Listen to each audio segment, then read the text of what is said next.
always have fear that somewhere between there and here, I'll trip. Never happened, but that raises the statistical possibility. All right. Classroom time. Dr. Collins don't preach. There will be a test afterwards, right? There will be a test. All right. We titled this teaching for the next hour, Blast from the Past. That's the only thing I could think of. But it fits, right? We're talking about Sodom. I mean, what else do I talk about? Every time I come to Calvary over the last 15 years, it seems like we wind up mostly on the subject of Sodom, because I think it's important. It was important then. It's important now. Jesus made it important as well, because he used it to describe the nature of the world at the time of his second coming.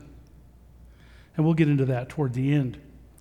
I subtitled this, When Science and Scripture Collide. Now, that makes it sound like the Bible and science are always like this, sort of antagonistic to one another. But that's really not the case. What I find is that science and Scripture go hand in hand remarkably well. If Scripture is interpreted well, and science is done well, they're just like this. So that particular, my particular worldview is theistic. It's biblical. And then as an archaeologist, as a scientist, that gets us in trouble. Because most of the scientific community, and let's not pretend here, most of the scientific community is not only atheistic, anti-God, but also very anti-Bible. And so there are a lot of people who get very upset and very emotional, which is not scientific, very upset and very emotional when people like me and my team, and I want to introduce some of those people in a minute, but when me and my team write and speak and declare that the science of archaeology confirms every detail of the record about Sodom and Gomorrah, they just go crazy. I'm going to show you some quotes, recent ones, in some scientific literature, and that'll be kind of fun. So anyway, this doesn't happen alone. What we do, what I do, can't happen with just me. It takes a team effort. And so I see some, I'm just going to say, if you have ever participated with us in the Tal El Hammam excavation project, and you're here tonight, would you stand up?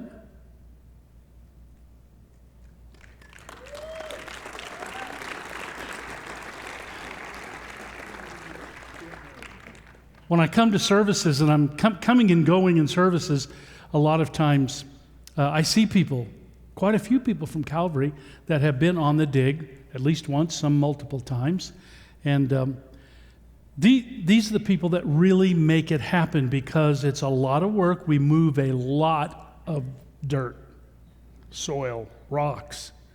It's a rigorous process. You're going to see a little bit of that tonight. But I want to give a shout out to Dr. Gary Byers, who has abandoned me. He is now in Israel, West Bank, excavating at the site of Shiloh. I'm jealous. And by the way, that excavation is directed by Dr. Scott Stripling, who was our first PhD graduate of Veritas International University doctoral program. So we're excited about him. And also Dr. Carol Cobes, now Gary's my assistant director at Tullahoma. My other assistant director is Dr. Carol Cobes. And she is also involved in the excavation at Abel Beit Maha in Israel, northern Israel. And there are many, many others, Dr. Phil Sylvia, Dr. David Graves. I'm going to miss somebody. It's just inevitable, right? But there's one person I don't want to miss. I don't know if she's actually here tonight, because as I left the house earlier today, I said, "Are you coming tonight, honey?" I'm talking about my wife, Danette. She said, kind of a pause like that, "I don't know. I've only heard you like 10,000 times." So I don't know if Danette's here or not somewhere. If she is, stand. But I don't know if she is or not. But she's going to be listening or watching, I suppose. All right. Well, I'm going to do a little quick review. I really like this Wednesday night thing because we have a little bit more time. I appreciate it so much, because the shortest little thing that we do at Veritas International University in the School of Archaeology is 3 hours. And those are usually 3 hours before lunch and 3 hours after lunch, and 3 days exactly like that in a row. And so when I see 1 hour, you have 1 hour, I get a little nervous, because that's kind of like calisthenics. That's kind of like a warm up, and then you just kind of get rolling after that. So we're going to see if we can get cranked up here a little faster. Well, just by way of review, by the way, how many of you have heard my Sodom presentation before? Most of you have. How many have not?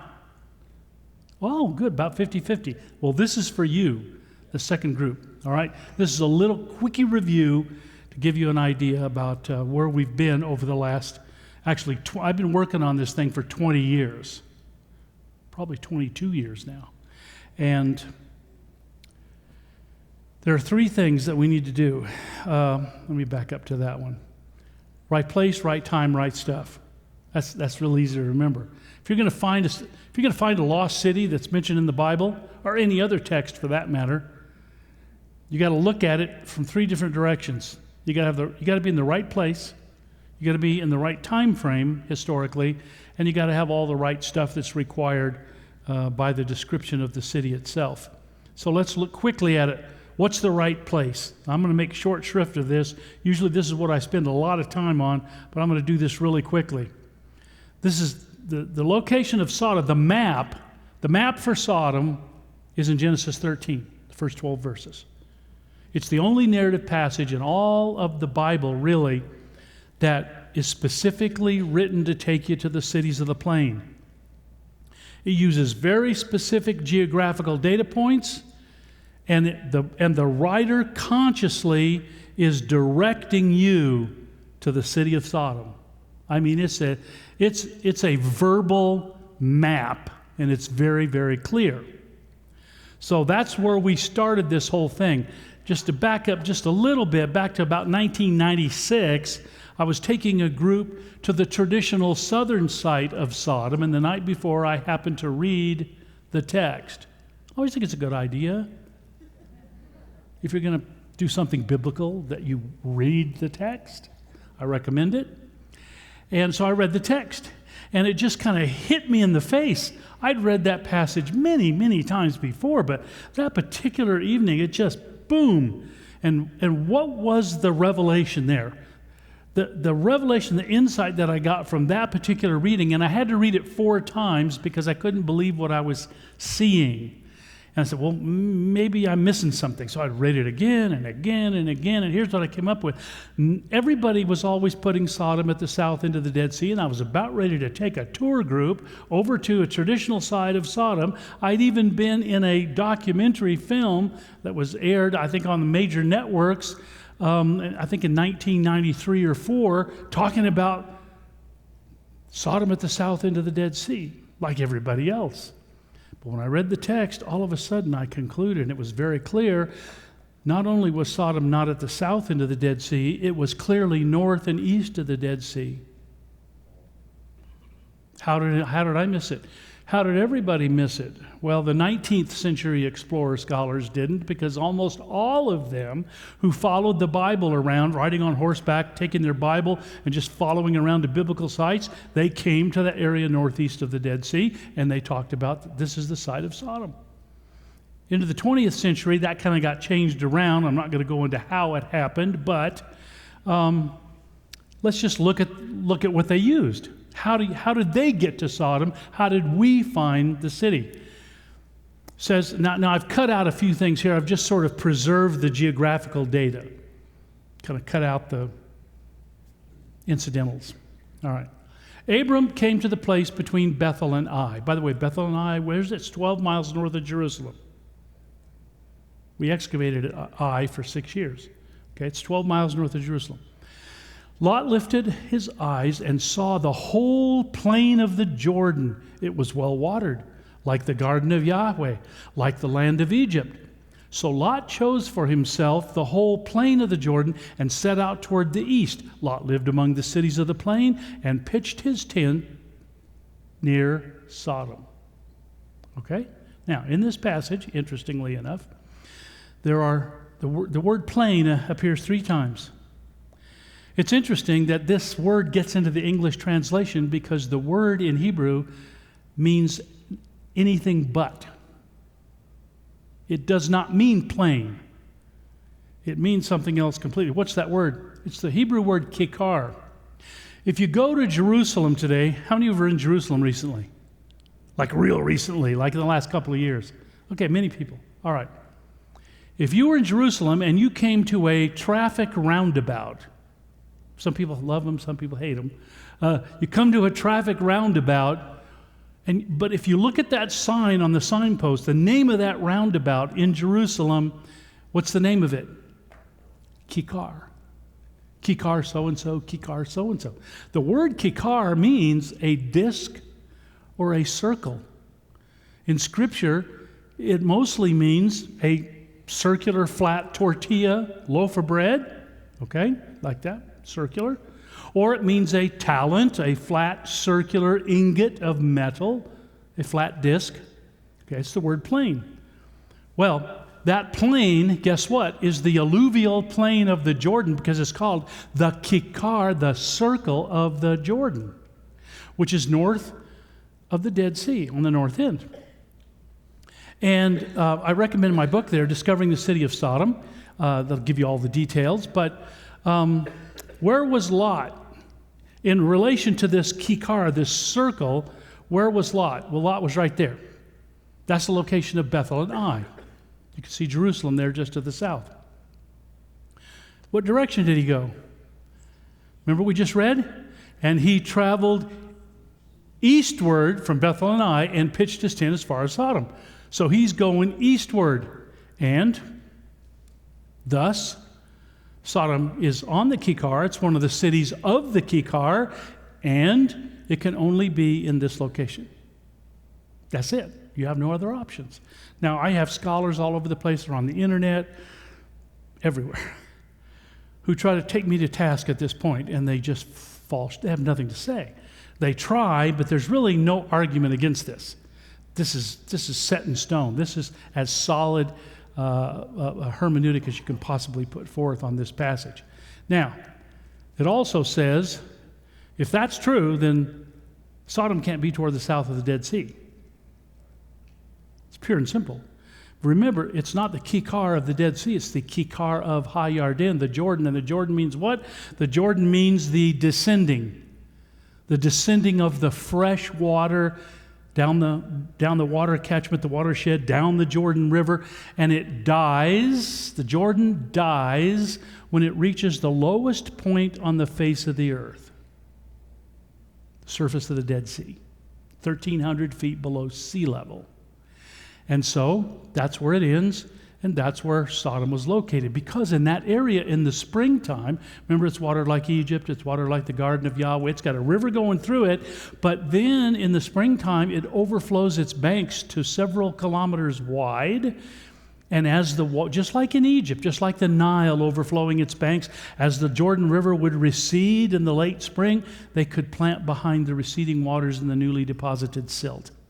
It's like Egypt in miniature. Well, so the Bible gives a very apt description. By the way, who wrote that passage? Moses. Think he had a little familiarity with Egypt? I'd say he did. All right. Now, this is interesting. So once we decided where Sodom and all the cities of the plain, these Bronze Age cities, should be located, we went to the maps. Now, I'm just going to give you one example because my friend Anson Rainey, who passed some years ago, but this was his sort of magnum opus as a historical geographer, producing the Sacred Bridge, published by Carter, originally 2004, I think, and updated in 2015. And here it is. I want you to notice something. Where the Bible says the cities of the plain, a whole bunch of them, are located, what's on the map? This is a map of Bronze Age cities. Known. Archaeological sites. Known from the Bronze Age. What's in the area where we just put Sodom? Nothing. It's blank. Now that bothered me a little. Just about that much. Because we have to go check it out. So we got on an airplane, went to Jordan, did all the research, spent the next 5 years doing all the exploration. And what did we discover? Let me fast forward to where we are, well, not just today, but even 7 or 8, 10, 12 years ago. Here's what the map now looks like. This is what it looked like before the Tal al-Hammam excavation project got a hold of that area, started exploring it and researching it. Here's what the map looks like now.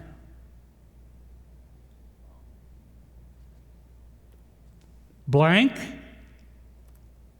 crowded. And there's Tal al-Hammam right in the middle, right there. Here's Iktanu, Ramah, all these surrounding cities, little villages around it. Here's some cities here, more cities up here. Folks, this is a major city-state. We now know Tal al-Hammam is the fortified urban core of the largest, longest-lasting city-state in the entire southern Levant, which means Israel, Jordan. There's nothing bigger. This city-state is massive by ancient standards. It's bigger than anything else. Now I always, I like to have a little fun with people. So I say, why is Anson's map blank in this area? Why is it blank? I'll tell you why it's blank. Here's my reason. That's the only reasoning I can come up with.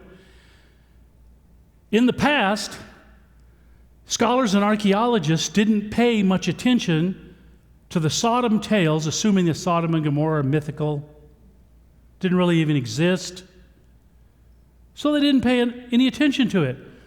Scholars in the past didn't pay attention to the biblical text and what should have been on this piece of real estate. But as a result, what did they get? Nada. They got nothing, honey.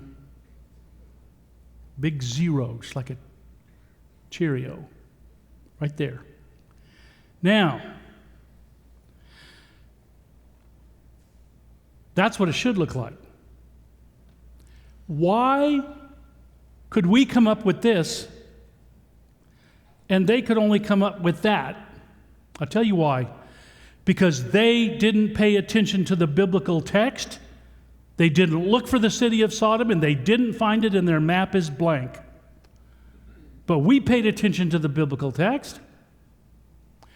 We researched it out, got on the ground, looked around, took advantage of other surveys that other people had done that people had ignored, and lo and behold, here it is.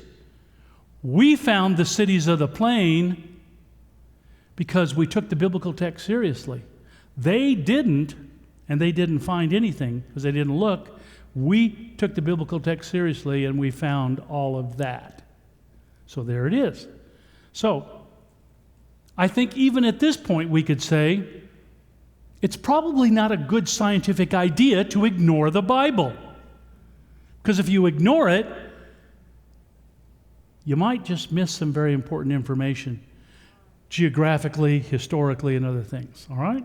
So there you go. Well, that's enough of that. What about the right time? We'll make short shrift of this. The Bible's very clear that Sodom belongs to the early Bronze Age through the Middle Bronze Age.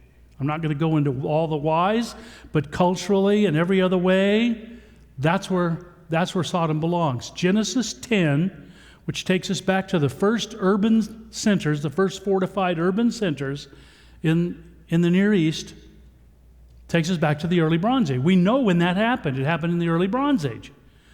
And we know when Sodom was destroyed. It was destroyed, according to the Bible, in this period called the Middle Bronze Age.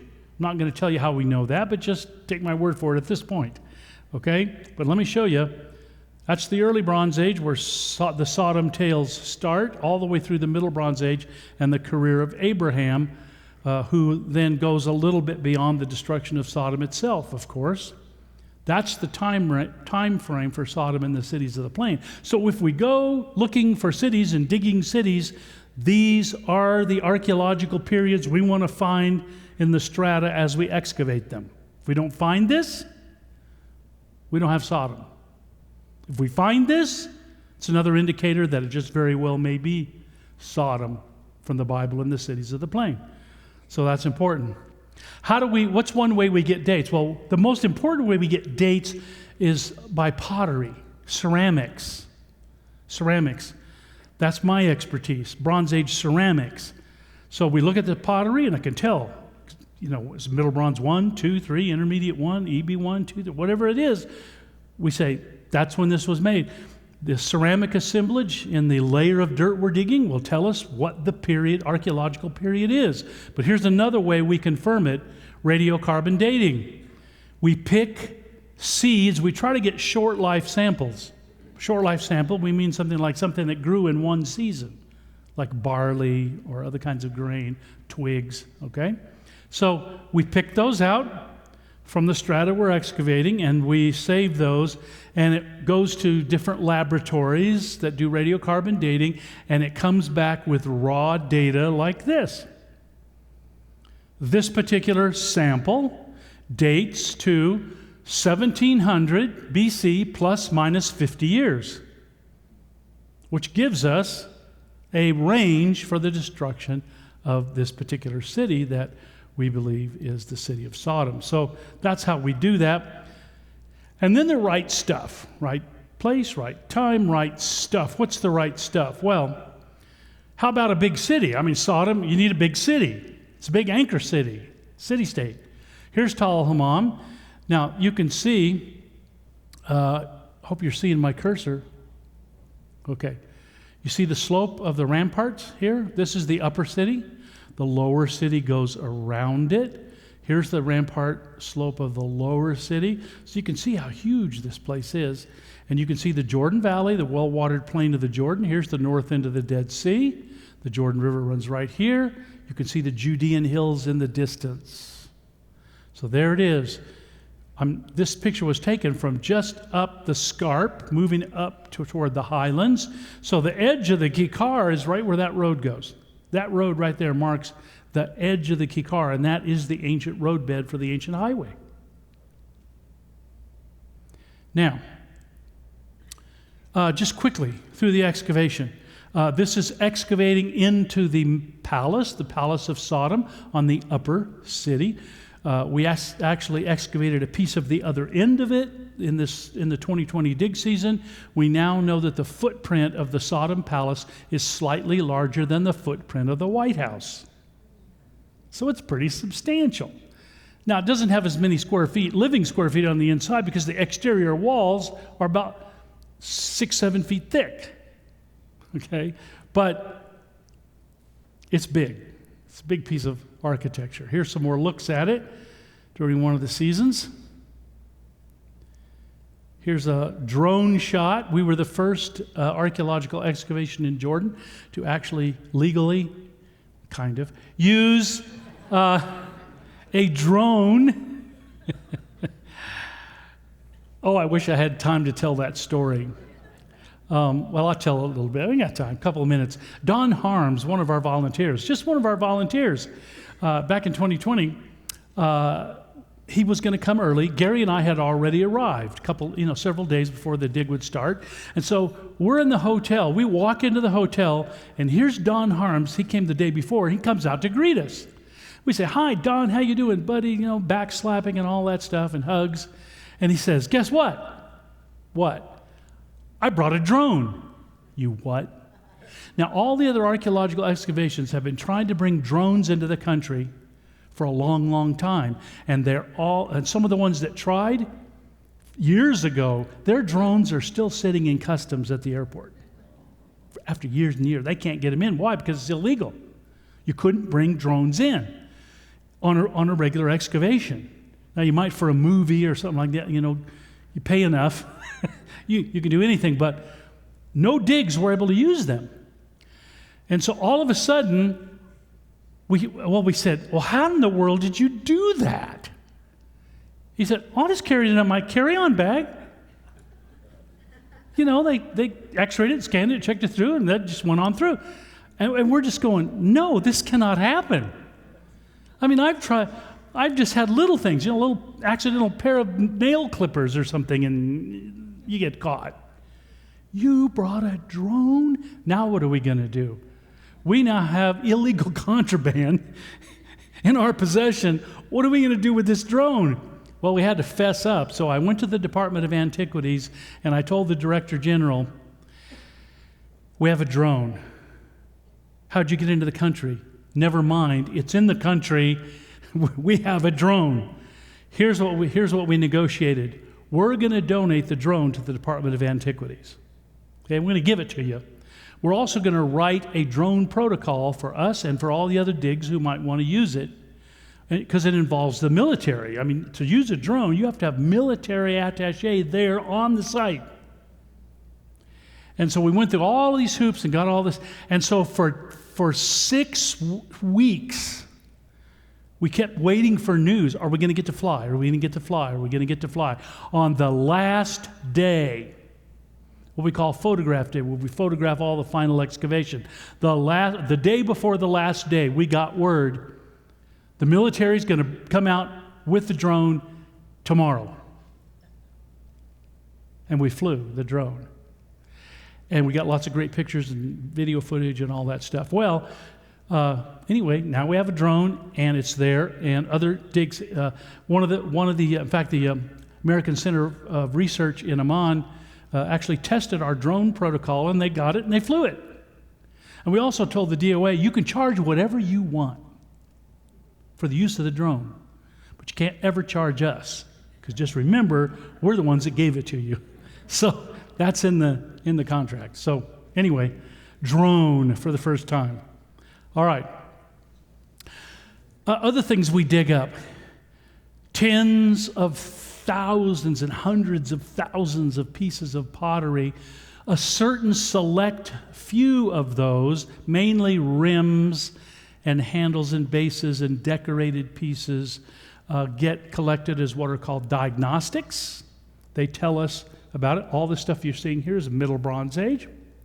It's all coming from most of it from the palace area, some from one of our dolmens, but you can see the pottery is quite nice. Here's Danette and I standing above the defensive rampart of the upper city, so it's massive. You get a sense of the size of this. This is what the lower city fortifications look like. Everything below this red line, by the way, is still intact. Okay, so we can extrapolate what goes above it. And Lane Rittmeyer then draws. This is what we know. This is the Middle Bronze Age gateway from the time of Abraham. You can see the size and scope of it. Here's a person to scale standing in there.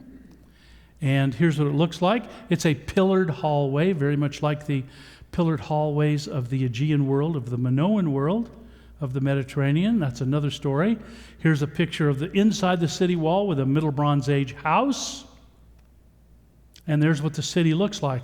We pretty much know what the whole city looks like. We know where the sacred area is. This is the temple. This is that gate we were looking at. Here's the palace right here. The king can look over the entire city, so he's in a very strategic location.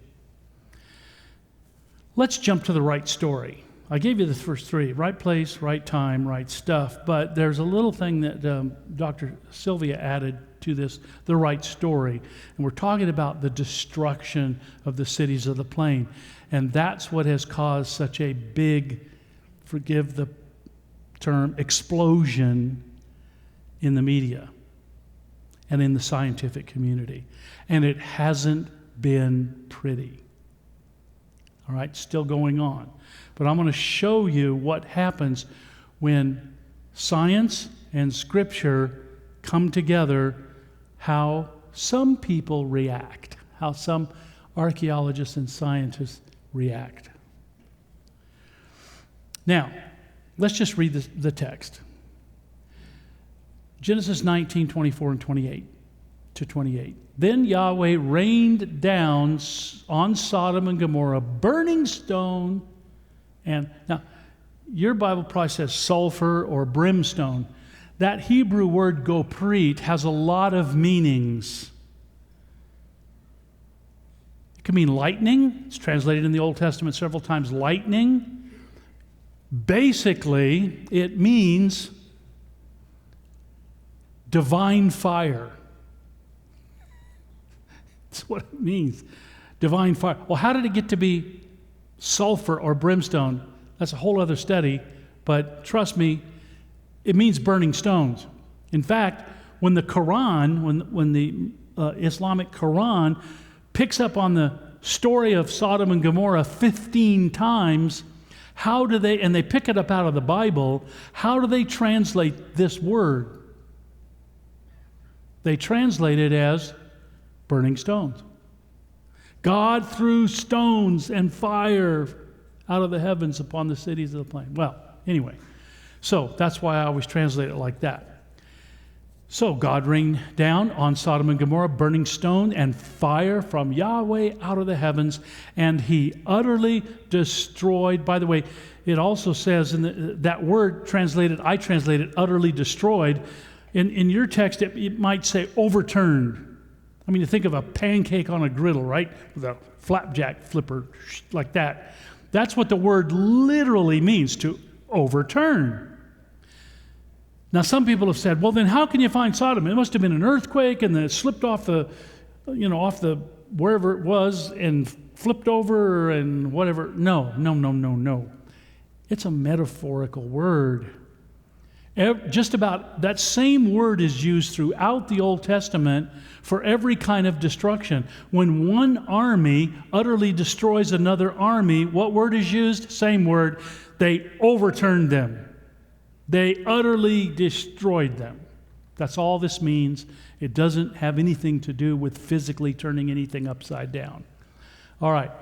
So, and he utterly destroyed those cities and all of the Kikar, that land, and all the inhabitants of the cities, and what grew on the ground, the agriculture, gone. Okay?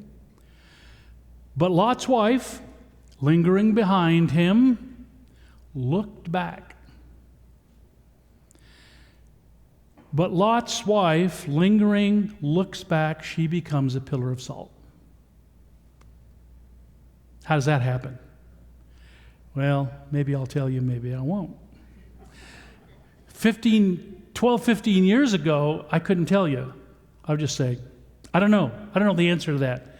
Now we know the event that we're going to talk about, this explosive, fiery event, occurred over the north end of the Dead Sea, moving right toward Sodom, which probably took billions and billions of gallons of Dead Sea water and salt, vaporizing it and spreading it over the landscape, coating the landscape with salt, especially on the fringes.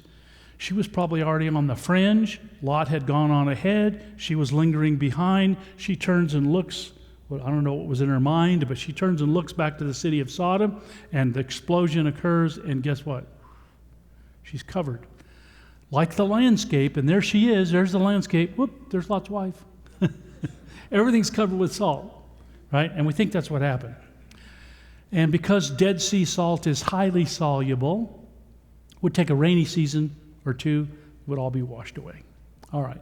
But the destruction layer at Tal Hammam for that period of time is 6 times the saltiness of the Dead Sea. It's really salty, and that's a whole other story. Well, anyway, the rest of it. Now, Abraham arose early in the morning. Now, remember, Abraham is near Hebron, which is in the highlands south of Jerusalem. That's about halfway down the Dead Sea. He's about almost 50 miles away from there. And it says, in the morning he went to the place where he had stood before Yahweh. He looked down toward Sodom and Gomorrah and all the land of the Kikar, and he saw, did you ever ask why it says this? And he saw, and behold. Why didn't it just say, and he saw? Just tell me what he saw. What's behold all about? Why is that even there? That word is an emphatic word that's stuck into the text because essentially it means wow. So W-O-W, put it right in there. That captures that word the best. Wow. He looks over to the land of the Kikar and he saw, wow, the smoke of the land ascending like the smoke of a furnace. He can see the smoke of the fire ascending up, and he's a long ways away. This thing was a huge event, visible for probably hundreds of miles. Now, when we first began excavating, I mean first season, first probe that we got into the Middle Bronze Age destruction layer, we found this thing on the left. Now, what is that thing on the left? That's a Middle Bronze Age pottery sherd, the surface of which has been superficially exposed to such a high temperature that it melted into glass. I'm not going to go into the details. But that thing, it's chemically identical and phenomenologically identical to that stuff on the right, which is trinitite from ground zero of the first atomic bomb explosion. Okay? We have since found lots of melt product. We've also found, this is from the palace. Now I want you to look at what's going on here. Cooking pot. Another kind of cooking pot. A different cooking pot, and yet again a different cooking pot. And a fancy little bowl with a double rope handle, and another piece of another vessel over here. This is the kind of thing we see all through the palace. A destruction layer that's 1 meter deep, 3 feet deep or more, strewn with every imaginable thing that was in Sodom. Pottery, objects of, tools, bones, and bones of people mixed in. All right, so it's all, we call it the Cuisinart effect. So like somebody took the city, threw it in a blender, and punched the button and ground it up, because that's what we find, bits and pieces of everything. In the palace, where we have found evidence of over now almost 2,000 different vessels in the same destruction layer, it's rare to get 2 of those pieces to fit together. The pottery is so blown apart, and it's probably blown in from other parts of the city and other parts of the palace, that you can hardly find 2 pieces. But guess what we do find? Over here, we find a few pieces of a vessel. We don't even know it has any relatives. That may be in one season. In another season, we're excavating over here to the northeast of that, and we find a few more pieces, and we're thinking, well, these are black, and we don't even know if they have any little cousins. And we go over here to another season, and what we find are all through the matrix, at different levels in the matrix, in the destruction matrix, we find pottery vessels of sherds here, there, up here, down near the floor, in the middle, up and down, spread over as many as 20 meters. And then, years later for some of these things, we're pulling out all of the fancy painted pottery, right? And we start noticing, well, wait a minute. That little group over there, and this little group over here, this little group over here, and that little group way over there all have the same basic decoration. Could they maybe go together? And one day I remember Gary Byers, we have all these painted pieces put together. We have them on the table. And Gary's got a blackened piece, it's black, in this hand. It's got a little dark decoration, you can see it, and a perfectly white piece with a chocolate-colored decoration on it. And he's going, I said, those go together, Gary. He says, no way. No way. I said, look, I took it, boom, they go together. When we put that vessel together, we got about a third of it, half to a third of it, spread over all of that distance, moving in a northeasterly direction. We have at least 5 vessels now of the painted that are doing this. In other words, it's showing that there was a distinct directionality to this whole event. So, pots like this, not unusual. What about pots like this? By the way, we're not looking down. We're looking sideways. This pot is above this pot, is above this pot, and this pot. They're like this. This is not spread. We're not looking down. We're looking at a balk, and these pots are suspended in that destruction matrix at different levels. Smashed, and by the way, you would think that this pot has a good part of the rim, and you'd think, well, it should all be there. It got smashed in place. This one should all be there. This one and this one, but guess what? They're not all there.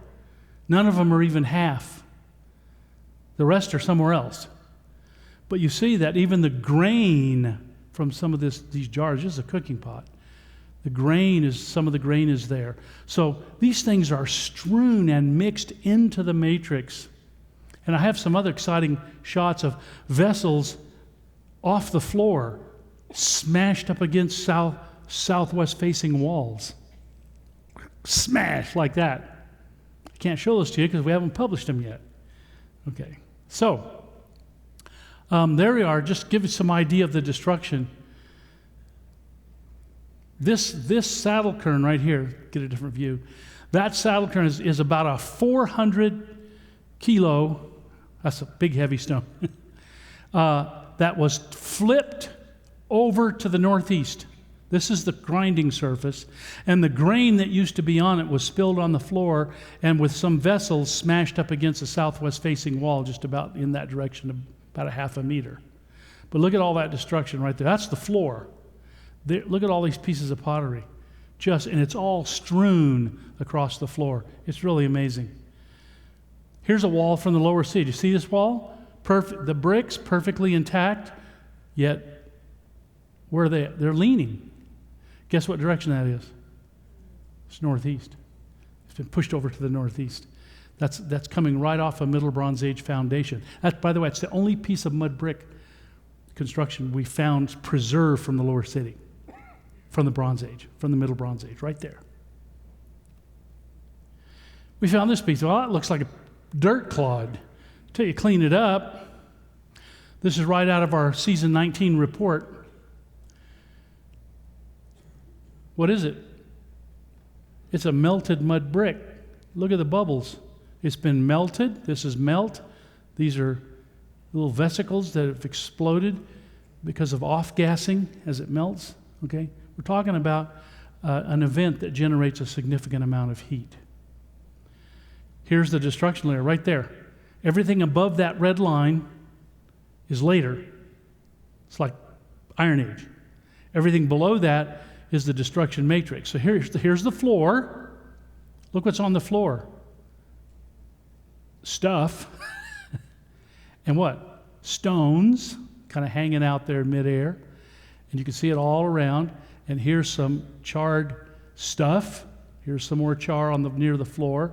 So that's that destruction matrix. Now, for a good long time, for many, many years, we were just about every season discovering evidence of a fiery, violent cataclysm at the site, across the site, upper city, lower city. A group of scientists got involved, astrophysicists, physicists, scientists, from all over, different universities, even including some like from Los Alamos and so on. Here, 21 scientists, you see their names here on this paper. This paper was published last September in one of the prestige journals of science, Nature Scientific Reports. The title? A Tunguska-sized... Now, what's Tunguska? Tunguska was a fiery airburst, cosmic airburst, an asteroid fragment or a comet fragment that exploded over Tunguska, Siberia in 1908 and flattened a couple of thousand square kilometers of Siberian forest. Just like that. Okay? So, they're saying a Tunguska-sized airburst destroyed Tal Hammam, a Middle Bronze Age city in the Jordan Valley near the Dead Sea. That was their scientific conclusion. This is a very long paper. It is a very detailed paper. But I want to show you something. Here's what they said, by the way. Let me do a little quote. There's an ongoing debate as to whether Tal Hammam could be the biblical city of Sodom. This paper was not about Sodom. Some of these guys on this paper have no dog in this fight. They're not even religious, some of them. But here's what they said in the paper. There's an ongoing debate as to whether Tal Hammam could be the biblical city of Sodom, but this issue is beyond the scope of this investigation. Questions about the potential existence of Sodom are not directly related to this investigation as to what processes produced high-temperature materials at Tal Hammam during the Middle Bronze Age. Nevertheless, we consider whether oral traditions about the destruction of this urban city by a cosmic object might be the source of the written version of Sodom in Genesis. We also consider whether the details recounted in Genesis are a reasonable match for the known details of a cosmic impact event. Well, that came out in Scientific Reports in September. Immediately, a firestorm of criticism arose from all sectors in archaeology and anthropology and physics and Now, by the way, this is to date the most downloaded and read scientific paper in the history of scientific papers. Over 500,000 downloads. I'd say about 95% of all the people who've read it in the scientific community have given it a big thumbs up. A few people, and I'm talking about a few people with big voices, started screaming, "Fraud, fraud." One of these, and I'm just going to stick with this article because they quoted some other people in their article. This appeared in the anthropology publication Sapiens. It's online. You can see their names here. And this appeared on the 15th of December, 2021. And I'm going to read you some of the quotes from them and other scientists that they're complaining about. Here's the kind of knee-jerk reaction we got. Here's Elizabeth Bick, who's a microbiologist and scientific integrity consultant, whatever that means, concluded several photos of the dig sites appear to contain cloned parts, small areas that appear to be visible multiple times within the same photo. Whoa. And I went and read everything she said. She's accusing me, because I'm the one that provided the photos. I mean, the guys writing the paper asked me for excavation photos, official photos from the dig, and I provided them. So they were, in essence, accusing me of providing fraudulent photos. Whoa. Okay, that's just one thing. Let's go to something else. Biological anthropologists, Megan Perry and Chris Santos. Now, I know, by the way, I know most of these people. And I've emailed them and told them, if you hadn't said it, I wouldn't have to say what I'm going to say, but in a few months, ouch, I'm sorry. So, it's coming, but you got to be slow about these things. Anyway, they analyzed the interpretations of the human remains, noting that the examination was carried out by a medical doctor and not a trained bioarchaeologist.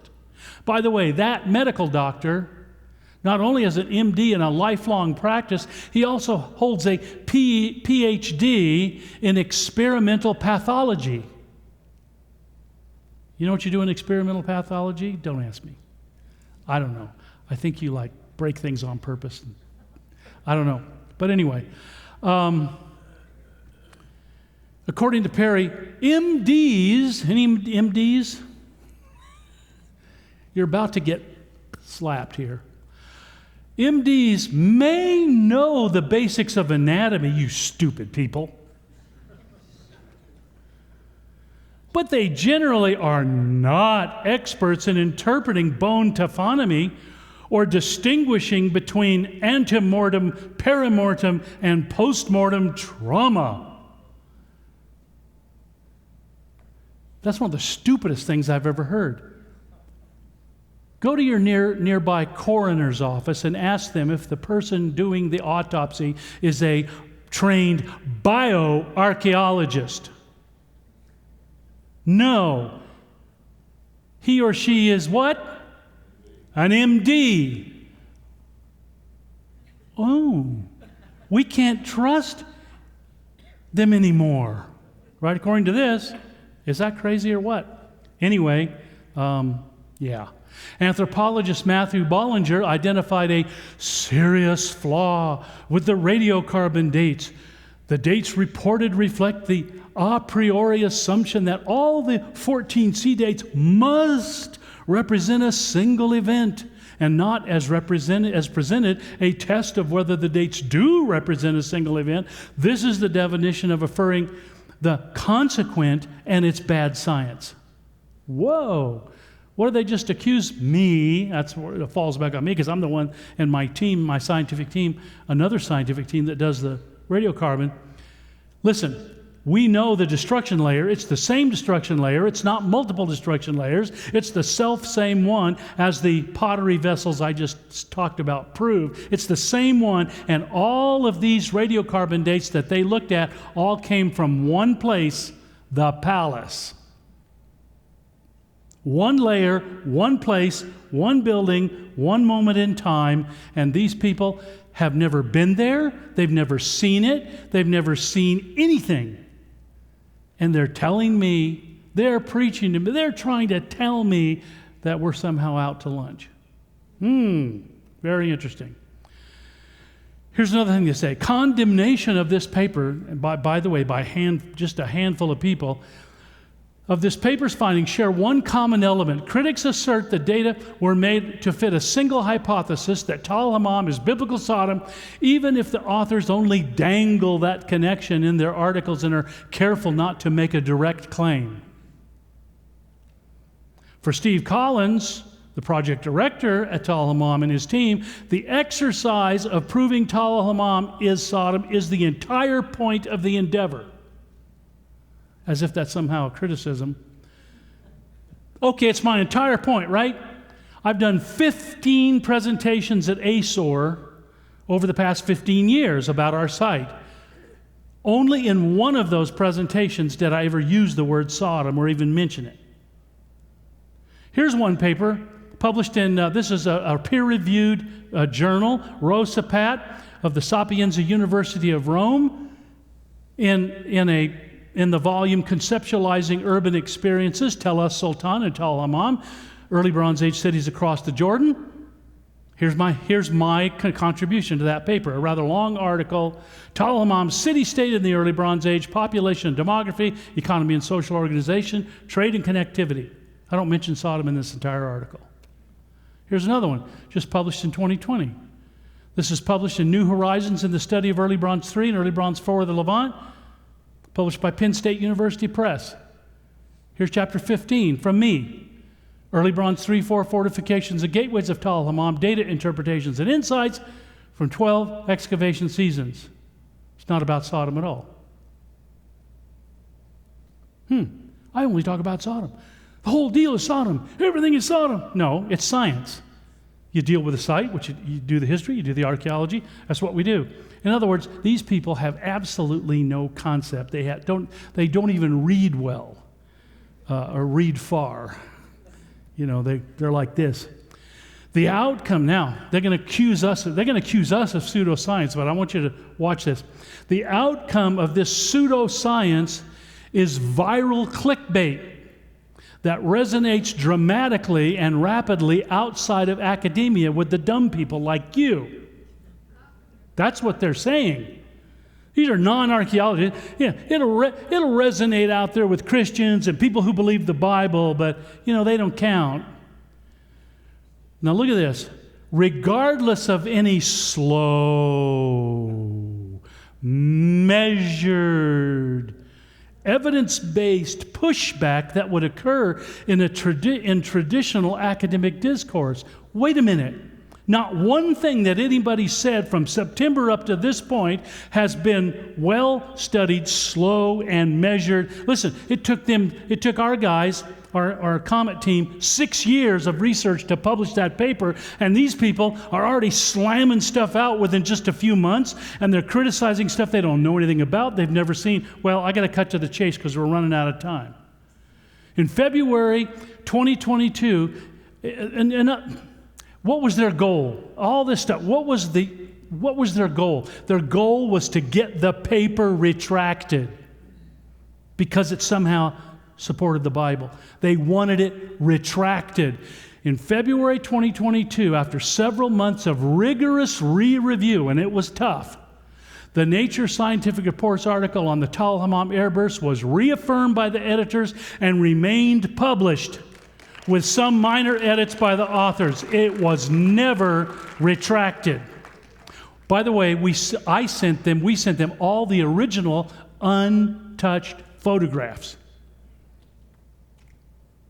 And they looked at it and they went, well, you changed a couple things. You took a caption out, put another caption in, but no big deal, nothing.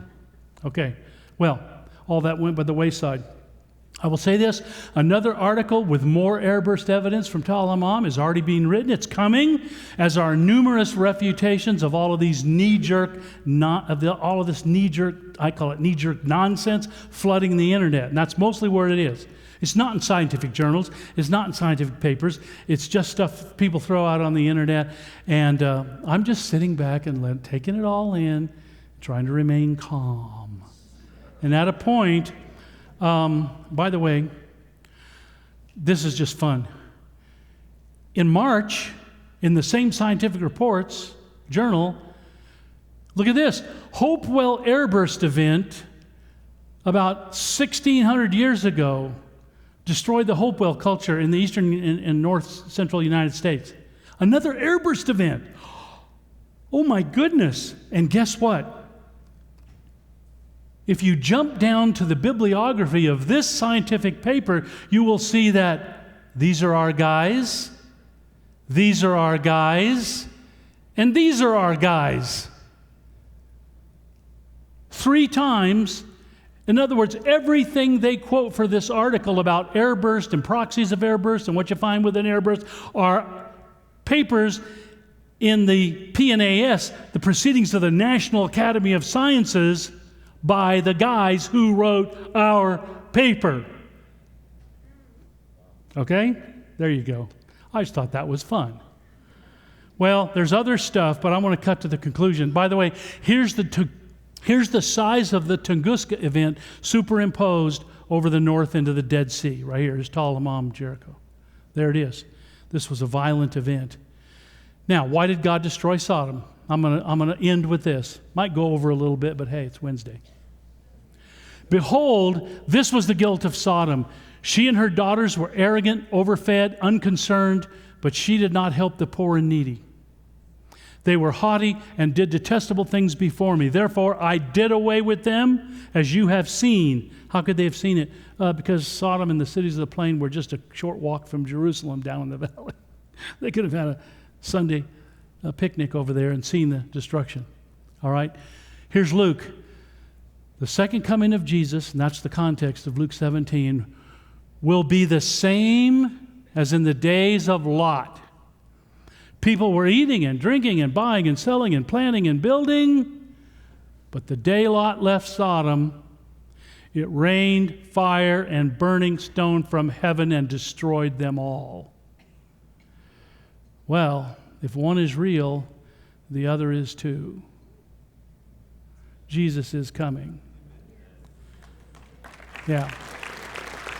Well, that's where we are today. As I always end my sessions, after all, the Bible and the trowel do work well together. Thank you, guys. We hope you enjoyed this special service from Calvary Church. We'd love to know how this message impacted you. Email us at mystory@calvarynm.church. And just a reminder, you can support this ministry with a financial gift at calvarynm.church/give. Thank you for joining us for this teaching from Calvary Church.